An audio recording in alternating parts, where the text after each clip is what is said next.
السلام عليكم ورحمة الله تعالى وبركاته. السلام دباتي خير بيدير كينيا نين وين بلا جوجا oo kamid ah dadka magaalada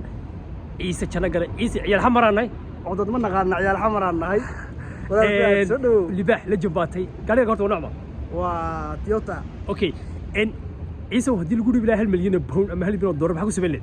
walaal ma san tahay 1 milyan dollar hadii ilaahay ugu irsaaqo waxaan ku sameey lahaa mashruuc oo ah يعني waxaan dhisi lahaa in ka badan 100 guri oo islaam ah qoys islaamad baa yani guri badan oo islaam ma dhisi lahaa macnaha waan dad baan dhalinyaro baa isku guri lahaa dad marka waxa 1 milyan ka half milyan lacag waxaan gelin lahaa dad baa isku guri lahaa yani 500 kun oo dollar waxaan ku sameey lahaa 100 guri oo islaam qoys islaam qoys kamid ah aan ku dhisi lahaa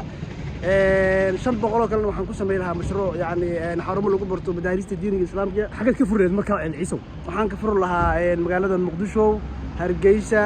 برعو قال كعيو أنت صومالي جبت إن شاء الله يدور ديانك صومالي جدنا صومالي إثيوبيا الرجنيمو لكن دت كان تقول جورنس تدك ميجا إسكسو هلايو أو برامج صومالي سا ويب سايت ما أبليكيشن بس عاوز دك يجي صوت الدورة وكدبنا مركز يسوون جورنيا يعني واحد سمي لها يعني أنا جاي حولش سمي لها بس هو حد سبب حبها قربها تشوف يعني وبسط من سمي لها ويعني كتبتي سمي لها يعني قفكي أنا وأركو إنه قفكي أنا قف ظروف سنة هاي يعني أنا جورس جرين دلنياري هاي ولي قبربا يعني وبرامج كسن جيل لها. أوكي لكن دتكو هذه الكورس ده برامج دوك كوش شقيو كله قفك كلها يعني المهد دلنا وهذه ويل دلنا يقول هذا وحب هنا مقع عيسى مقع در مكيل لي. of course